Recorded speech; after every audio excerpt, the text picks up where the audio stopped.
আসসালামু আলাইকুম দর্শক, আমন্ত্রণ জানাচ্ছি চ্যানেল আই সংবাদে। পুরো সংবাদ জুড়ে আপনাদের সাথে আছি আমি মৃত্তিকা মোস্তফা। বিস্তারিত সংবাদের শুরুতেই জানিয়ে দিচ্ছি সুপার ফ্রেশ ফর্টিফাইড সয়াবিন তেল সংবাদ শিরোনামগুলো।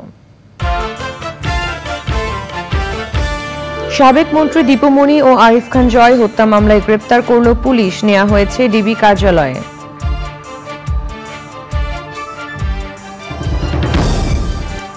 দেশের সব সিটি ও পৌর মেয়র এবং জেলা ও উপজেলা পরিষদ চেয়ারম্যানকে অপসারণ করে প্রজ্ঞাপন, শূন্য পদগুলোতে প্রশাসক নিয়োগ। তত্ত্বাবধায়ক সরকার বাতিল করে সংবিধানের পঞ্চদশ সংশোধনীর বৈধতা চ্যালেঞ্জ করে রুল, আইন সচিব সহ 3 জনকে 8 সপ্তাহের মধ্যে জবাব দেওয়ার নির্দেশ। এবং অন্তর্বর্তী সরকারের প্রতি বিএনপির পূর্ণ সমর্থন রয়েছে বললেন মির্জা ফখরুল। ছাত্র জনতার বিজয়কে নস্যাতে ষড়যন্ত্র চলছে মন্তব্য।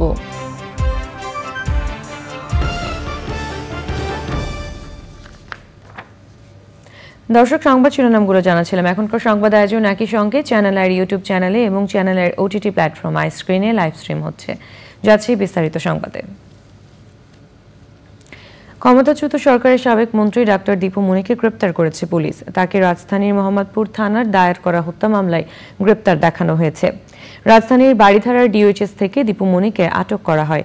আটকের পর দীপু মনিকে মিন্টো রোডে ডিবি কার্যালয়ে নেওয়া হয়েছে। ছাত্র জনতার অভ্যুত্থানে ক্ষমতাচ্যুত শেখ হাসিনা সরকারের আগের 2 মেয়াদে পররাষ্ট্র ও শিক্ষামন্ত্রী ছিলেন ডাক্তার দীপু মনি। গত মেয়াদে সমাজ কল্যাণ মন্ত্রণালয়ের দায়িত্বে ছিলেন তিনি। এছাড়া ক্ষমতাচ্যুত আওয়ামী লীগ সরকারের সাবেক যুব ও ক্রীড়া উপমন্ত্রী আরিফ খান জয়কে গ্রেপ্তার করেছে ঢাকা মহানগর পুলিশ। ধানমন্ডি থেকে তাকে গ্রেপ্তার করা হয়। পুলিশ জানিয়েছে মোহাম্মদপুর থানার একটি হত্যা মামলায় গ্রেপ্তার করা হয়েছে আরিফ খান জয়কে। দেশের সব সিটি কর্পোরেশনের মেয়র, উপজেলা পরিষদ চেয়ারম্যান ও পৌরসভা মেয়রদের অপসারণ করা হয়েছে। এইসব পদে সরকারি কর্মকর্তাদের প্রশাসক হিসেবে নিয়োগ দেওয়া হয়েছে। এতে বর্তমান দেশে প্রায় সর্বস্তরে নির্বাচিত জনপ্রতিনিধি থাকছে না। বিস্তারিত জানাচ্ছেন রফিকুল বাশার। 5ই আগস্টের রাজনৈতিক পট পরিবর্তনের পর উপজেলা থেকে শুরু করে সিটি কর্পোরেশন পর্যন্ত সব স্তরে নির্বাচিত প্রতিনিধিদের অনেকে অফিসে আসেননি, পলাতক আছেন অনেকে।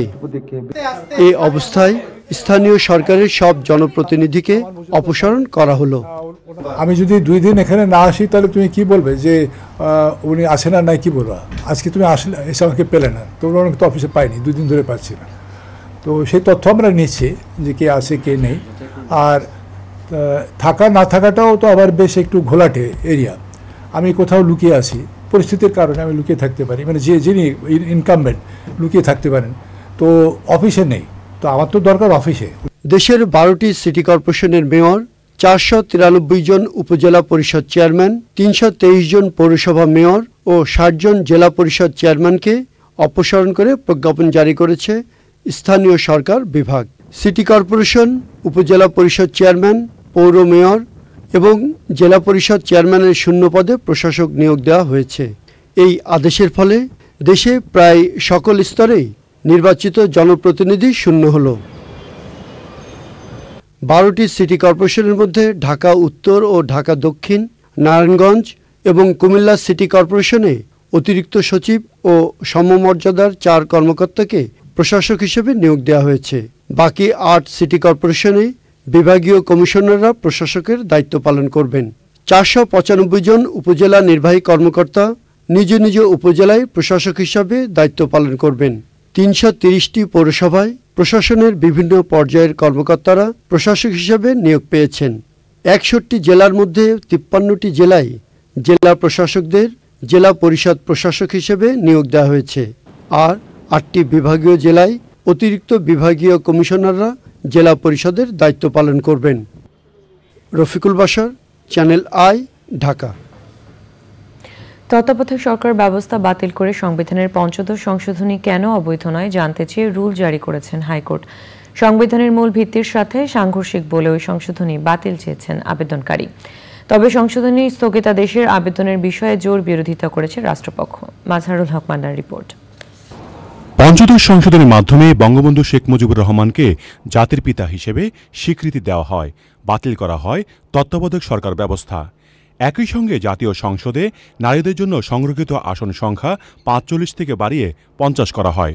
এই সংশোধনীর বৈধতা চ্যালেঞ্জ করে ডক্টর তোফায়েল আহমেদ সহ ৫ জন বিশিষ্ট ব্যক্তি রিট করেন। যে আমাদের যে বিয়োগান্তক ঘটনা ঘটেছে এই যে গত কয়েক সপ্তাহে, এগুলো সম্পূর্ণ এড়ানো যেত। আর তত্ত্বাবধায়ক সরকার এই পঞ্চদশ সংশোধনী পাশ করা হয়েছে সম্পূর্ণ স্বেচ্ছাচারিতার ভিত্তিতে এবং মিথ্যাচার, জালিয়াতির মাধ্যমে। শুনানি শেষে আদেশ দেন high court.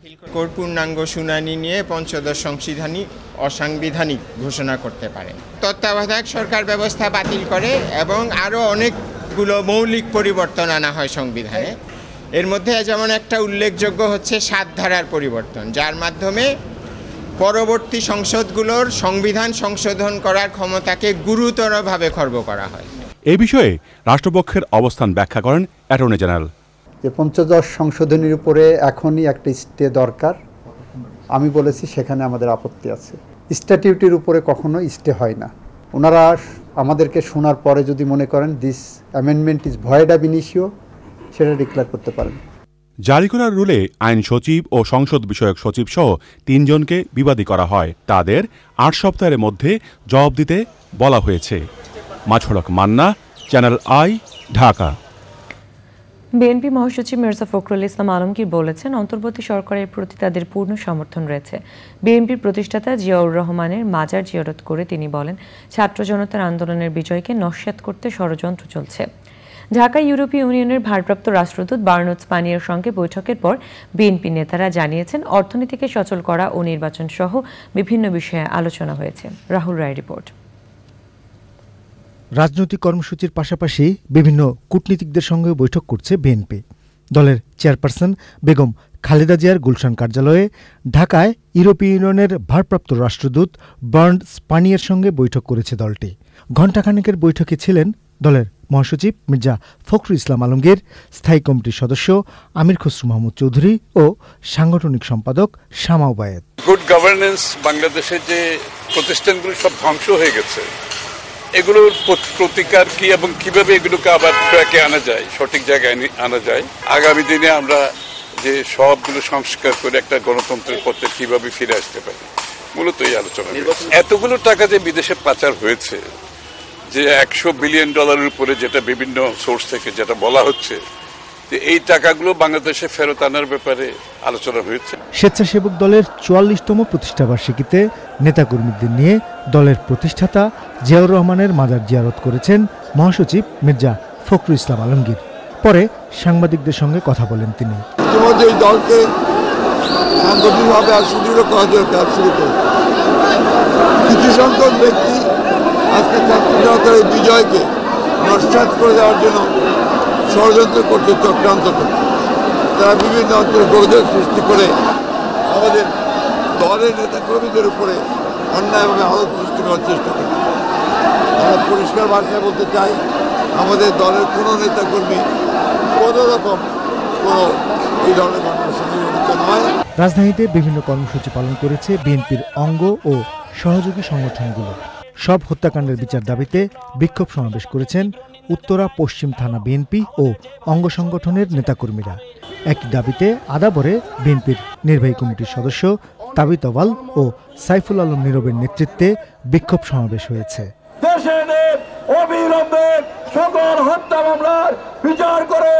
Rahul Roy, channel i, Dhaka. দর্শক, এবারে চলে যাচ্ছি বিরতিতে। দর্শক, ফিরে এলাম বিরতির পর। গাজায় মুহুর্মুহু হামলা চালাচ্ছে ইসরায়েল। ইসরায়েলি বাহিনী জানিয়েছে, মধ্য গাজার দের এল বালা এলাকায় অভিযান জোরদার করা হয়েছে। সোমবার ইসরায়েলি হামলায় গাজায় অন্তত ৩৫ জন প্রাণ হারিয়েছে।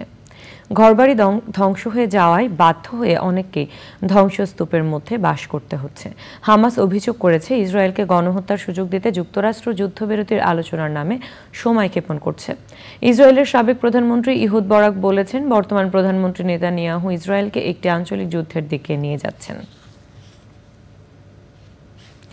এবারে নিটোল টাটার কৃষি সংবাদ।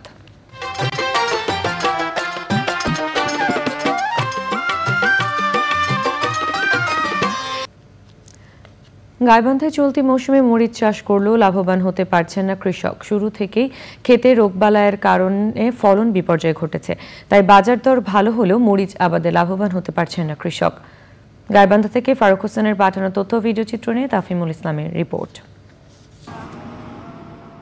চলতি খরিফ মৌসুমে গাইবান্ধা জেলায় সবচেয়ে বেশি মরিচ চাষ হয়েছে পলাশবাড়ি, সাদুল্লাপুর, সুন্দরগঞ্জ ও গোবিন্দগঞ্জ উপজেলায়। স্থানীয় জাতের পাশাপাশি বাড়ি 1, অগ্নি, বিজলি প্লাস, চৈতালি সহ বিভিন্ন উন্নত জাতের মরিচের আবাদ করেছেন কৃষক। তবে উৎপাদনের শুরু থেকেই মরিচের ক্ষেতে নানা রোগবালাই দেখা দেওয়ায় ক্ষতির মুখে চাষি। 2 টাকা পিস চারা কিনে এসে এই যে 2 বিঘা জমিতে প্রায় 6000 চারা কাটছি। পুরো টাকাটাই মনে করেন 4-5টা নিরেন দিয়ে কেবলই ফুল জালি আসা শুরু হয়েছে। মরিচ মনে করেন গাছ অর্ধেক 12 গাছে ফুলে গেছে। তাহলে এখন যদি 200 টাকা 400 টাকা কেজি মরিচ হয় আমার জমির যদি না ওঠে, তাহলে তো আসলে খালি দাম বেশি দেখে লাভ হবে না। মরিচ কুড়ি টাকা যাচ্ছে, ব্যায়াম ধরে গেছে, এত ওষুধ পাইয়ে দিচ্ছে, কোনো কাজই তো হচ্ছে না। তার মরিচ কেমন হয়? অতিরিক্ত বৃষ্টির কারণেও আমার আবার একটা ধরা খেলাম। এর কারণে আমি আশা করি যে আমার এই জমি থেকে 2 মণ মরিচ হবে, সেখানে আমি 5 কেজিও পাই না। কৃষি বিভাগ জানিয়েছে রোগবালাই দমনে মরিচ চাষিদের পরামর্শ ও সহযোগিতা দেওয়া হচ্ছে। যে কোনো একটা ছত্রাকনাশক স্প্রে করলে হবে কি মরিচের পচা রোগটা দমন হবে এবং মরিচ চাষে তারা উপকারী হবে। আরও একটা জিনিস বলে দিচ্ছি যে মরিচ আসলে একটা নির্দিষ্ট সময় পর্যন্ত ভালো ফলন দেয়। এরপর আমরা তাদেরকে পরামর্শ দিচ্ছি তারা যাতে আবার নতুনভাবে মরিচ চাষ শুরু করে।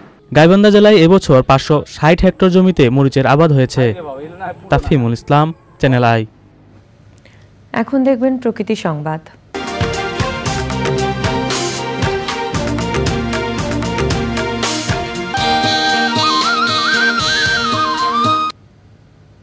পাহাড় কাটা আর অপরিকল্পিত নগরায়ন সহ বিভিন্ন কারণে কক্সবাজারের হোটেল মোটেল জোনে জলাবদ্ধতা সৃষ্টি হচ্ছে। এতে বিপর্যয়ের মুখে পড়েছে পর্যটন শিল্প।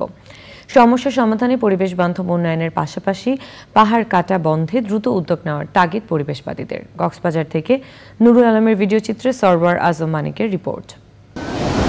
প্রতি বছর দেশি বিদেশি হাজারো পর্যটকের আগমনে প্রাণবন্ত থাকে বিশ্বের দীর্ঘতম সমুদ্র সৈকত কক্সবাজার। পর্যটনকে কেন্দ্র করে নির্মিত হয়েছে 450-রও বেশি হোটেল মোটেল, গেস্ট হাউস আর 350-রও বেশি রেস্টুরেন্ট। তবে বর্ষা মৌসুমে হোটেল মোটেল জোনে ভয়াবহ জলাবদ্ধতা দেখা দেয়। এতে দুর্ভোগে পড়েন পর্যটক সহ ব্যবসায়ীরা।